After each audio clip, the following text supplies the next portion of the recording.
Hey, bonjour tout le monde, j'espère que vous allez bien, bienvenue dans une nouvelle vidéo, et vous voyez, oui, c'est la vidéo où on fait notre migration annuelle. Donc me voici maintenant dans une atmosphère un petit peu plus fraîche, dans ma cave. Là il fait 20 degrés, dehors il fait 37 degrés a priori, hein, vous voyez, sachant que je pense que bon, il va faire peut-être même un petit peu plus chaud. Donc des conditions très particulières pour un mois de mi-juin. Alors non pas l'année précédente, je pense que j'étais déjà arrivé dans ma cave, mais voilà, donc cette cave, Xavcave, donc si vous regardez, vous allez voir, hop là, c'est mon ancienne un petit peu salle de sport, plus derrière, vous voyez qu'il y a quelques livres, ça me permet de les stocker tranquillement sans venir trop impacter, on va dire, le cœur de la maison. Voilà, quelque chose qui est important. Derrière, bien sûr, cette semaine en plus, ça a été l'occasion pour moi de, entre guillemets, débattre avec quelques personnes sur LinkedIn. Des échanges assez intéressants parce que ça montre très souvent là, on va dire un petit peu méconnaissance. Alors c'est facile un petit peu de discuter avec des gens qui ne connaissent pas du tout, ou ça peut être difficile. En fait, c'est ça qui est assez délicat, c'est qu'en fait, les gens n'ont pas la connaissance, en tout cas, ces gens refusant le sujet ne s'intéressent qu'à une partie du sujet et que de la manière dont ça les intéresse. Moi, personnellement, je prends à peu près tout ce qui vient, sans filtrer, pour, contre, peu importe. Cette semaine, j'ai même vu des articles qui étaient... Il y en a un qui... Je me suis dit, tiens, celui-là, il est vraiment intriguant, par exemple, qui revenait sur le fait, l'augmentation des températures, l'augmentation du CO2, plus exactement, pas des températures, pouvait être bénéfique sur la production de blé. Donc du coup, je me suis intéressé, je me suis dit, tiens, ça c'est super intéressant, parce que ça va un petit peu contre-tendance. Et puis finalement, au fur et à mesure de la démonstration alors je sais plus si c'était un scientifique exactement, c'est assez délicat de savoir parfois, mais la démonstration finalement concluait que oui, d'un point de vue CO2, ça pouvait permettre d'accroître la production, mais non de fait, puisqu'en fait, lié à l'augmentation de température, ça fait plutôt l'effet inverse. Mais voilà, moi je m'intéresse un petit peu à l'ensemble, et les gens qui sont, on va dire, qui sont négatifs par rapport à ça, qui ont une approche assez négative, et ça va de soi, hein, puisqu'en fait on est dans, on va dire, l'approche du changement, hein, peu importe le changement, ça peut être des petits changements simplement de job ou ce genre de choses, et puis là sur de gros changements, bien sûr on a toujours les mêmes comportements, c'est-à-dire on a une masse qui est un petit peu inerte au milieu, qui sait pas trop quoi penser, ni pour ni contre en fait, et qui écoute avant d'affirmer des avis, et puis on a des zones opposées des zones qui s'opposent, en tout cas des populations qui s'opposent, assez logiquement, hein, finalement, puisque remettre en cause le système actuel, c'est assez complexe, puisque ça touche directement à notre économie. Alors moi, à titre perso, je fais des petites choses, hein, voilà, je ne sors pas ma voiture, en tout cas le moins possible, déjà que je roulais très peu avec, je ne la change pas, donc il y a des gens qui sont là, qui pensent que tout de suite changer, passer à la voiture électrique, c'est tout de suite, on a fait un grand pas pour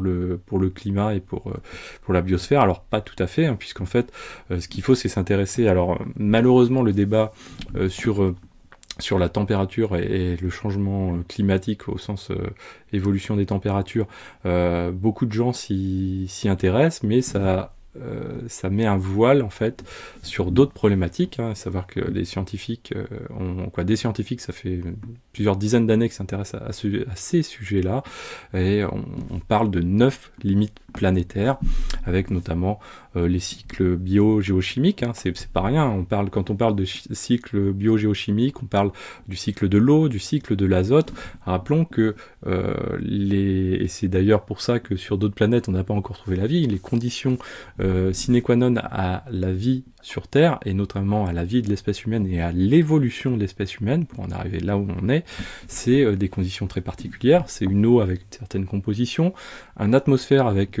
un ensemble de bactéries qui permettent la vie, et qui même permettent l'émergence de la vie, hein, donc la faire même évoluer dans le sens de croissance, on va dire, mais au sens non pas économique, hein, mais au sens expansion de la vie.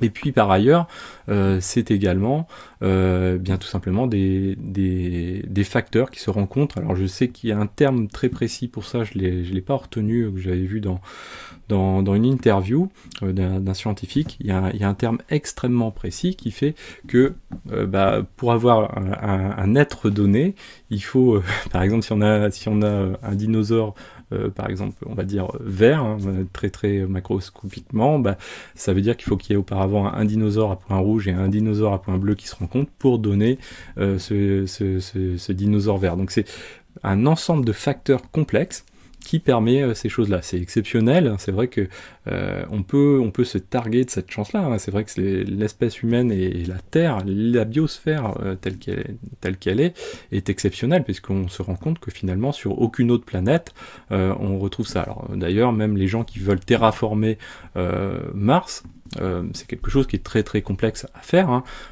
sur de très nombreux aspects, hein. Du coup, vous vous rendez compte que là, on parle pas, même le peu de choses que je viens de dire, finalement, c'est très très peu de choses, puisqu'il faut plein d'autres éléments qui vont permettre la vie, pour permettre ce genre de choses-là. Donc, même laisser penser aux gens qu'on va pouvoir habiter sur Mars, c'est très bien, mais ça résout pas forcément... quoi.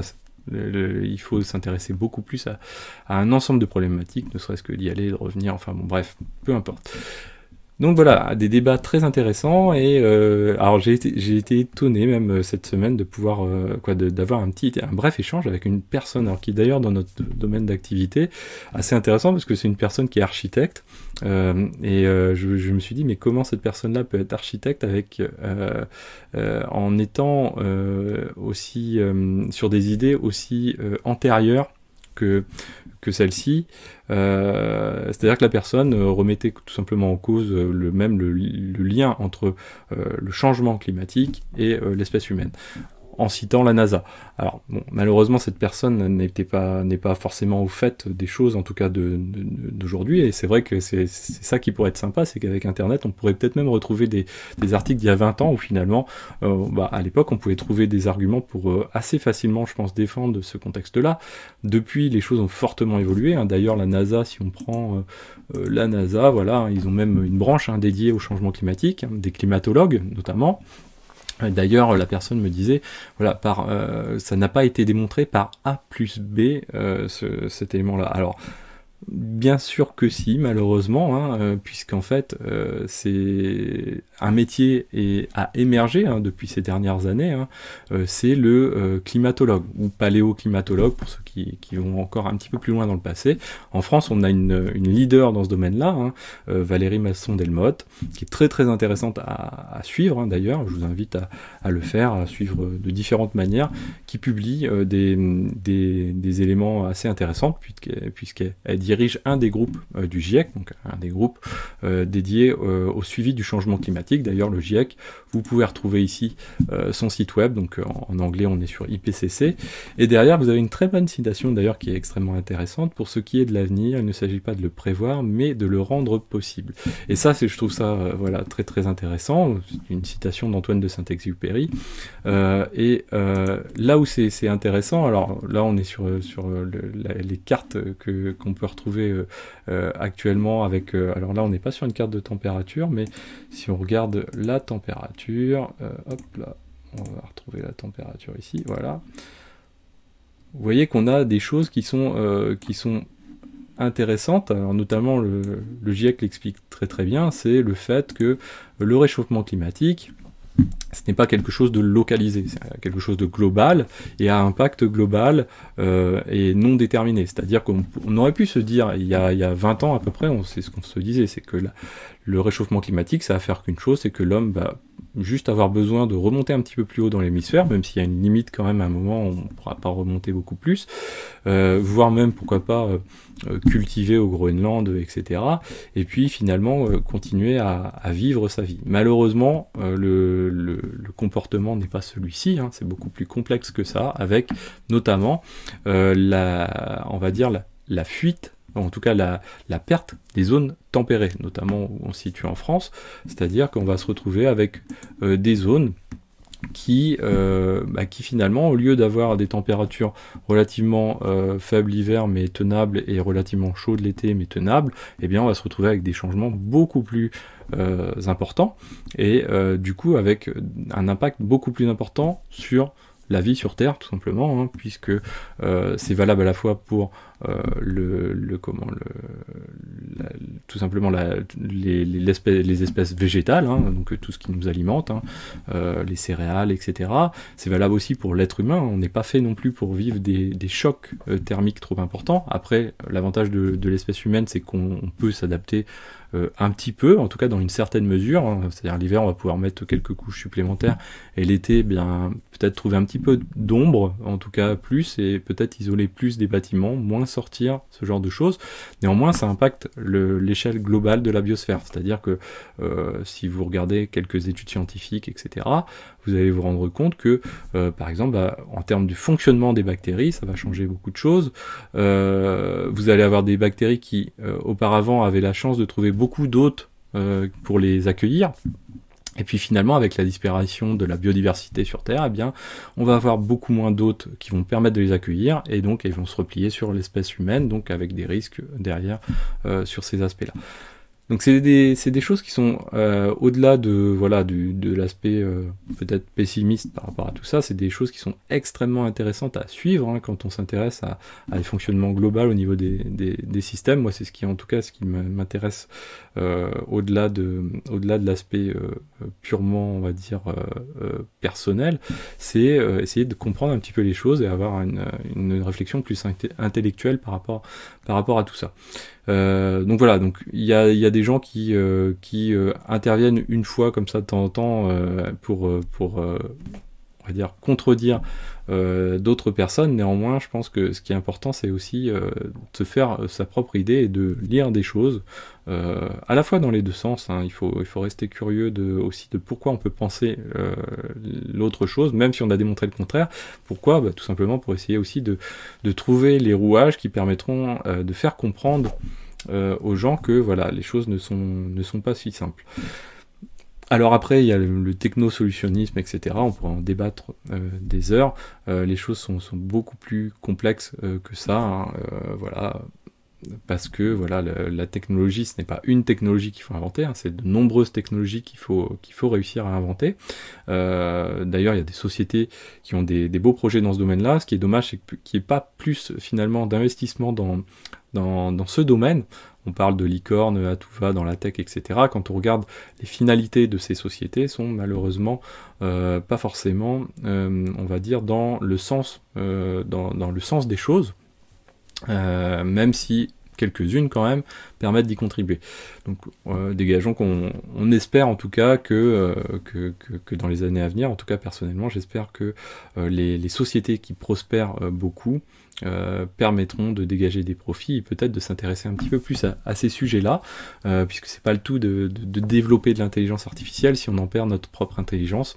En tout cas, moi, c'est un petit peu le reproche que je fais actuellement à notre société. C'est ce technosolutionnisme qui en tout cas, qui est intéressant, mais qui vient à remplacer l'autonomie de l'être humain, quoi, on va dire quelque part, avec le remplacement d'activités de base dont l'utilité peut être relativement négligée, et qui finalement entraîne en cascade des effets relativement importants.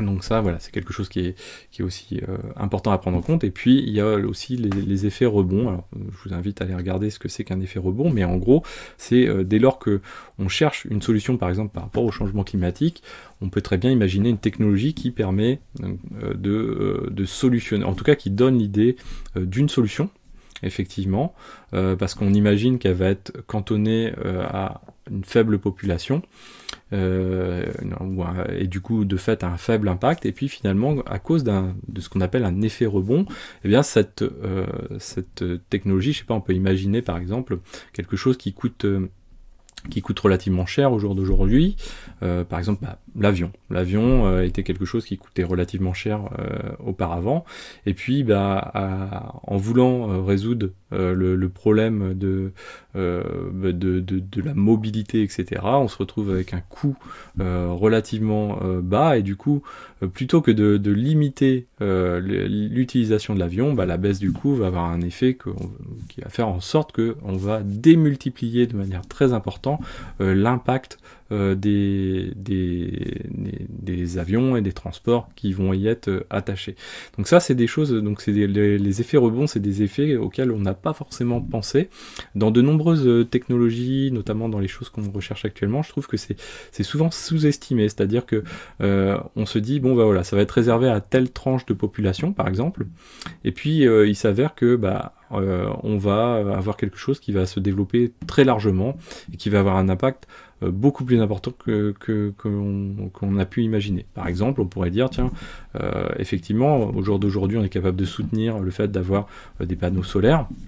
Eh bien, on peut se dire, tiens, peut-être que demain, je ne sais pas, c'est à étudier, mais le fait de construire en masse des panneaux solaires, ça va avoir un effet direct sur l'impact sur la planète, par exemple, en termes de ressources minières, etc.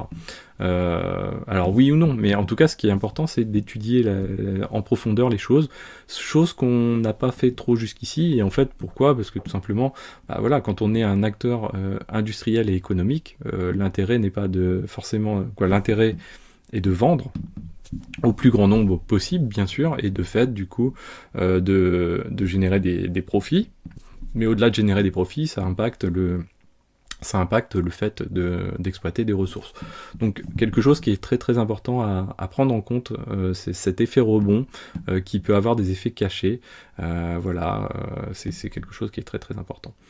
Bref, beaucoup de choses passionnantes dans ce domaine-là. Si vous ne connaissez peu ces sujets-là, je vous invite vraiment à vous y intéresser. Après, vous faites votre idée, peu importe, je dirais, mais c'est quelque chose qui va être très impactant. On me demande souvent, oui, alors qu'est-ce que je dois suivre par rapport pour ma carrière dans les années futures. Ça, typiquement, là, c'est quelque chose qui, même au-delà de la carrière, ça va jouer sur votre carrière, puisque est-ce que demain on fera de l'informatique encore? Comment on le fera demain? Sous quelle échéance de temps? Donc à 10, 20, 30, 40 ans. Et oui, 40 ans, ça arrive vite. Par ailleurs, en termes de vie soi-même, donc le coût des choses par rapport à la vie, autant le coût alimentaire au jour d'aujourd'hui représente relativement peu, contrairement à ce qu'on peut penser, mais relativement peu par rapport à ce que coûtent réellement ces choses à produire, extrait de notre planète. Et donc derrière, ces choses-là, le coût risque d'augmenter. Alors bon, on l'a vu assez largement, le cours du blé par exemple a explosé, mais on va voir potentiellement on aura la même chose sur l'eau potable, etc. Et donc c'est des choses qu'il faut tenter en tout cas de comprendre. Anticiper, c'est pas toujours évident, mais en tout cas, c'est des choses auxquelles on peut s'intéresser assez largement. Moi par exemple, actuellement, je regarde le matériel qui permet de rendre de l'eau potable. Donc il y a du matériel assez sympa, abordable, coûte 400-500 euros, et on investit dedans pour 7-8 ans. Et ça permet de rendre potable à peu près, on va dire, la plupart de l'eau, y compris celle de cours d'eau, etc. Donc ça, c'est quelque chose qui peut être intéressant, non pas parce que l'eau va disparaître complètement, mais parce que le coût peut être relativement plus significatif que ce que l'on a au jour d'aujourd'hui.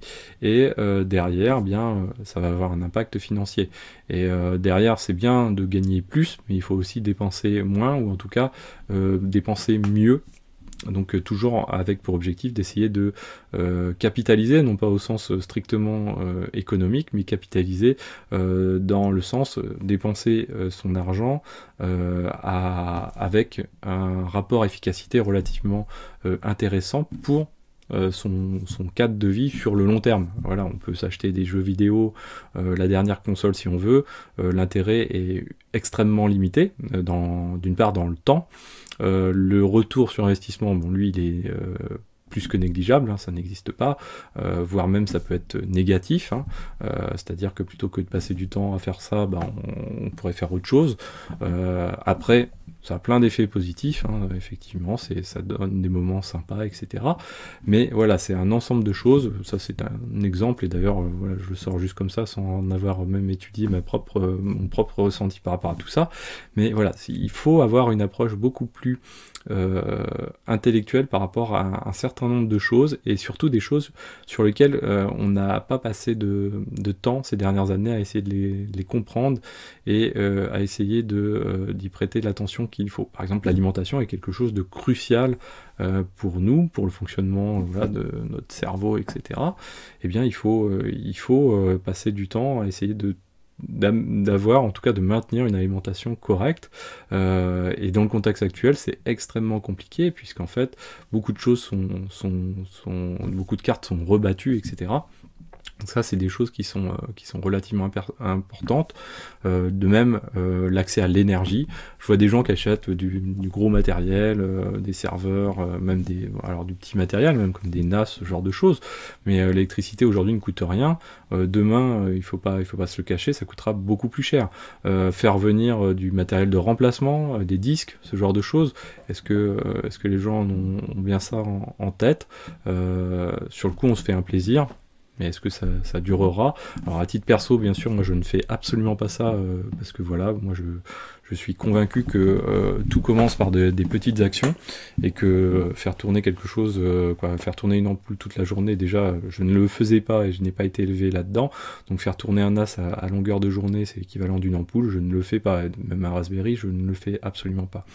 Mais voilà, après chacun ses choix, mais ce qu'il faut, c'est surtout être conscient que l'avenir sera fait de choix, et de choix qui seront au début faciles, entre guillemets faciles, c'est-à-dire par exemple arrêter de consommer un truc, un bidule, etc., ne pas aller au cinéma ou je ne sais trop quoi, ne pas prendre sa voiture pour aller se promener, hein.